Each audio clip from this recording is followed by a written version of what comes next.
If you keep losing your motivation or it never seems to last, then the problem might not be your habits, mindset, or willpower. It can actually be your nervous system. And in this video, I will explain how a dysregulated nervous system can keep you stuck in a survival mode, quietly draining your energy, focus, and drive. I will tell you about two different kinds of motivation, how to tell if your system is stuck in survival mode, and I will tell you what actually helped me to begin shifting out of it after years of misunderstanding and fighting myself, so you can start finding what can work for you too. And before we go deeper, there is something really important to understand. There is actually two types of motivation. We can call them survival motivation and growth motivation. And a survival motivation is usually driven by pressure, fear, and urgency. It sounds like if I will not do it, everything will fall apart. It's a kind of motivation that helps you to push through stress, trying to avoid failure, judgment, or any other kind of pain. For example, when someone gets up very early in the morning, even they're very tired, they don't have energy, they don't have motivation, but they still get up and go through the day. This is a survival motivation because in this situation, the person knows if I will not do it, then at the end I will not survive, or I will have some other kind of problems that I want to avoid. Growth motivation, on the other hand, comes from clarity, purpose, and internal energy. It's not fueled by fear. It's fueled by desire, by goals, by dreams, and by big vision. It's what moves you forward when you feel safe enough inside and you have access to your creativity and you have energy to expand, explore, and do more new things. But there is a problem. If your system is stuck in a survival mode, you don't really have access to the growth motivation. Not because you're lazy, but because your system doesn't feel safe enough to open up to it. And because it uses all the resources for survival, so it feels like it doesn't have anything else left to arrive to this big vision, new goal, or to create some change. What most people don't realize is that your nervous system is not influenced only by what is happening here, now, today. It is shaped by what was happening while you were growing up. So for different people, it was wired differently. Some people never had a chance to develop a resilient nervous system that can easily shift between parasympathetic and sympathetic mode. Sympathetic mode is also known as fight or flight, is a stress response, and it creates this urgency and tension that we need to act immediately. And parasympathetic mode is the one that our body uses to rest, to recover when we feel safe, and from this state we can access our creativity and get our growth motivation. And if in your childhood you didn't feel emotionally or even physically safe, or maybe you were living in some unpredictable environment with ongoing stress or anxiety, maybe you were growing up under a pressure that you were expected always to be perfect, to behave, to succeed, to achieve good results. Maybe you had an unpredictable caregiver that you never knew what to expect and you always need to stay alert. Maybe since very early age, when you were not ready for it, you had too much responsibility and you had to be a strong one. Maybe you didn't have an emotionally safe person around. In other situations, some children are not allowed to feel and express their emotions like sadness, fear, or anger. They never learn to process them. Maybe you were growing up in a home with frequent arguments and emotional tension, or maybe you had some other emotional traumas like neglect, isolation, rejection, and constant pressure.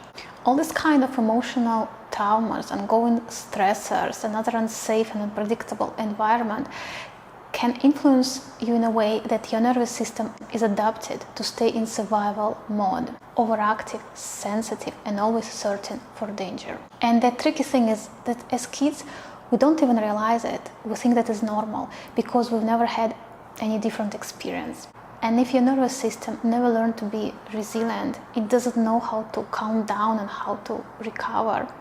It always stays alert, and you may experience different negative symptoms in your life, like, for example, overthinking, constant anxiety, worrying, obsessive thoughts, procrastination, fatigue, burnout, emotional exhaustion, insomnia or shallow sleep, and sometimes psychosomatic symptoms like tension, headaches, stomach problems, and other things. So you can feel exhausted even if you don't do much, because your nervous system is using energy to always stay on guard. And of course, in this state, it's very difficult and sometimes almost impossible to access your growth motivation. And if you're one of those people, then comparing yourself to others can be really harmful, because maybe you follow some creators or entrepreneurs who seem endlessly productive and you try to copy their routines.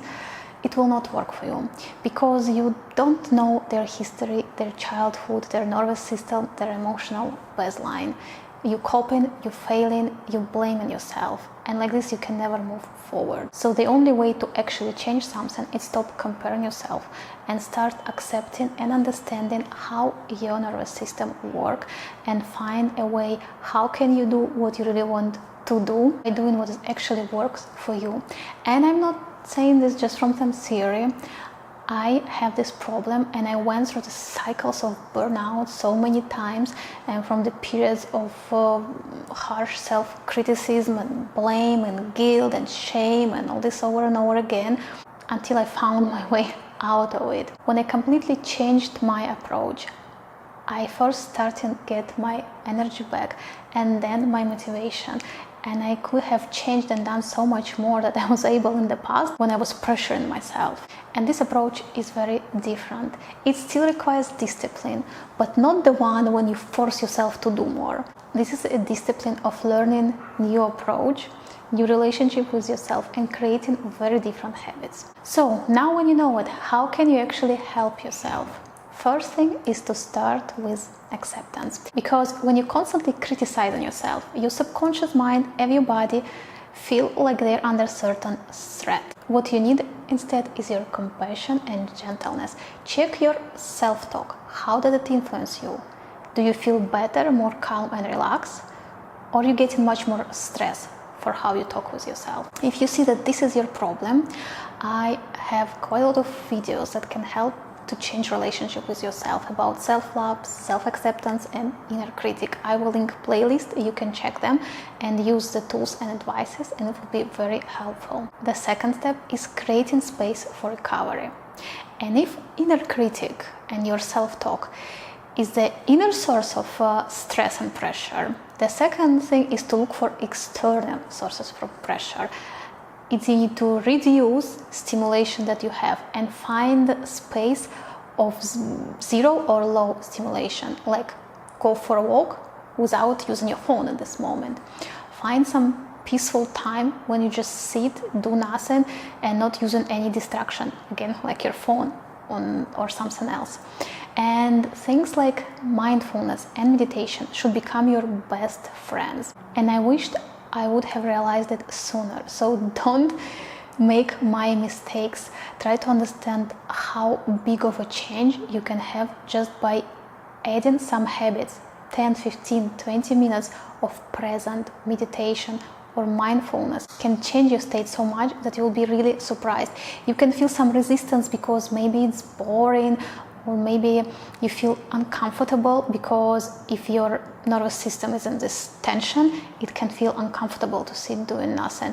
But if you go through this and slowly you will learn to relax and just to be present, your state will start changing and you will start getting your energy back. The third thing is use stronger resets when you really need them. If you want a quicker change and you're ready to go through something quite uncomfortable, there are a few things that you can do, or dopamine detox or social media detox. I've done both. Social media detox I've done more than once in the recent years.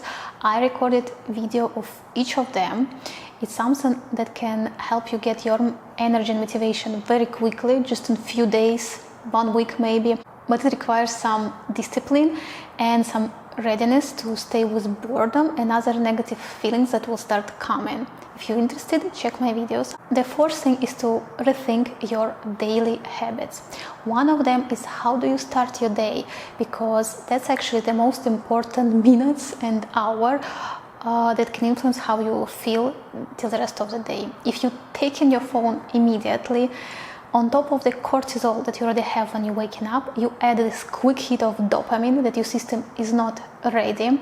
Then maybe you also add coffee straight away without even having breakfast, more of this stress response. And even if you have this quick energy, then slowly it will lead you to exhaustion and will give you much more anxiety. So if you can, try to delay taking your phone, delay having coffee, and see how long you can stay after waking up before taking your phone, answering messages, opening social media, reading news, and these kind of things. Even 15 minutes can already make a big difference, ideally 1 hour. And learn for other things that you can do instead. Meditation, journaling, going for a walk, maybe you into some physical activity, stretching, yoga, some other exercises. Find something else that you can do instead. If you can't find anything better to do, nothing, but don't get this stimulation early in the morning, because what you will do first minutes in the morning will influence how you will feel during the day. And the fifth thing is nourishment instead of pressure. Rest is very important, but when you have rest, try to find a way how you can nourish your system. What gives you pleasure? What helps you to relax? What kind of activities you can do that helps you to be more present and more grounded? Maybe it's journaling, maybe it's drawing, maybe cooking, maybe gardening. Look for some hobbies that you have, anything that you can do that keeps you present, that you don't do for results, that's not stressing you out, that you're not in a rush, something that grounds you. And before you will start implementing any of these new habits and changes, you may want to check my video where I talk about 10 energy leaks that can drain our energy every day and we may not even notice it. You can look through them, see if something is about you. You can start feeling better just by removing these energy leaks.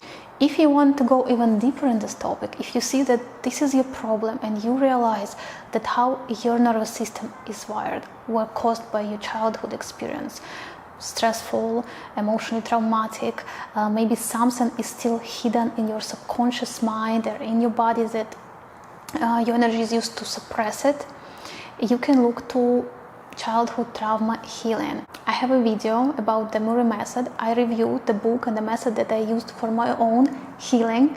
You can check it to see if it's something that you may be interested in. And also, this video I made several years ago. After that point, a lot of things changed, and I start adding other techniques of emotional and energy healing to my coaching. So now during session, I'm helping people to identify and gently heal their emotional trauma and subconscious block that may be still shaping their thoughts, emotions and energy today. I will link my website where you can get more information and you can get in touch with me. If you want to continue getting useful information and tips that will help you to heal your relationship with yourself, to get your energy back, to get your motivation, to get in touch with your big dreams, vision, to start creating changes to achieving results and to fulfill your dreams, subscribe to my channel because I will make much more content on these topics.